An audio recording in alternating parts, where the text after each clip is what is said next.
இந்த உலகம் எப்போது முடியும்? அந்த நாளையும் நாழிகையையும் பிதா ஒருவரே அறிவார்.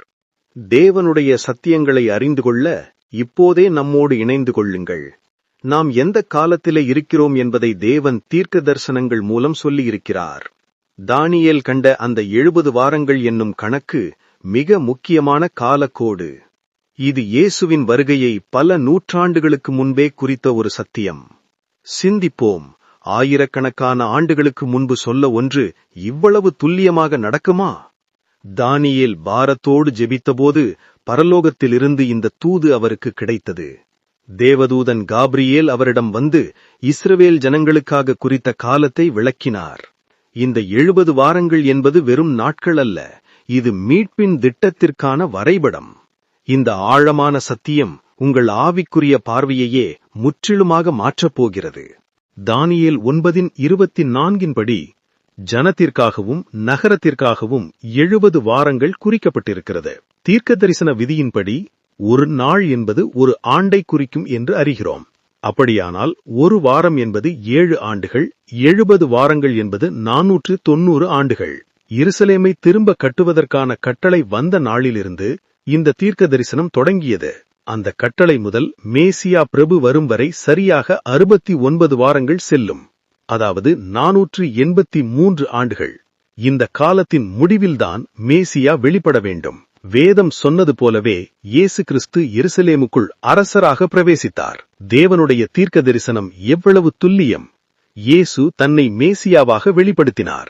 ஆனால் வேதம் சொல்லுகிறது, மேசியா சங்கரிக்கப்படுவார், அதாவது கொல்லப்படுவார். இயேசு சிலுவையில் பலியான போது அந்த 69 வாரங்களுக்கான கணக்கு துல்லியமாக முடிந்தது.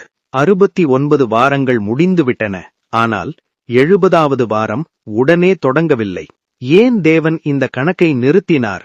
அந்த 70வது வாரம் எப்போது தொடங்கும்? இங்கேதான் நாம இப்போது வாழ்ந்து கொண்டிருக்கும் கிருபையின் காலம் மறைந்திருக்கிறது. 483 ஆண்டுகள் துல்லியமாக நிறைவேறியது என்றால் மீதமுள்ள 7 ஆண்டுகளும் நிறைவேறும்.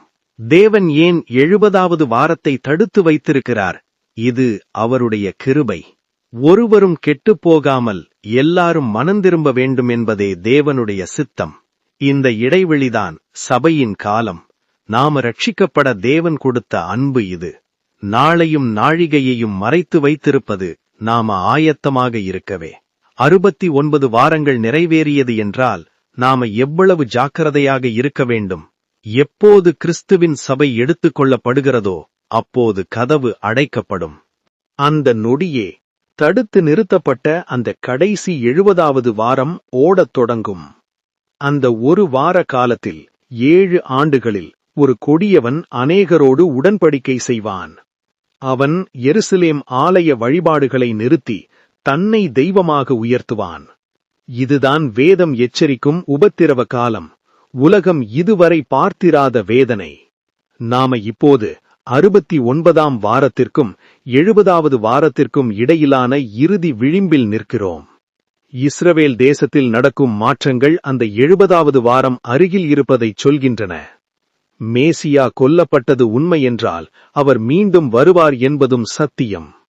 காலத்தின் அடையாளங்கள் ஒவ்வொன்றாக நிறைவேறிக் கொண்டிருக்கின்றன. 70வது வாரம் தொடங்கும் முன் நாம தப்பிக்க வேண்டியதும் மிகவும் அவசியம். நாம இந்த உலகத்தின் மாயைகளில் சிக்கி எச்சரிக்கையை அலட்சியம் செய்கிறோமா?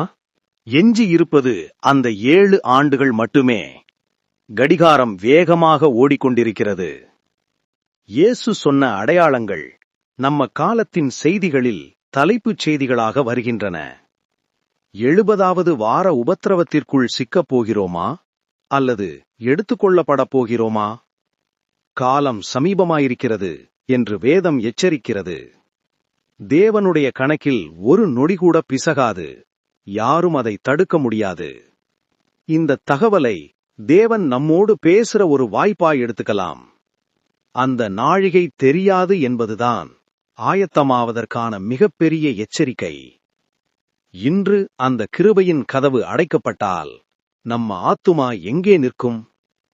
இந்த சத்தியம் சிந்தனையை தூண்டியிருந்தால் ஆமேன் என்று கமெண்ட் செய்யுங்கள்.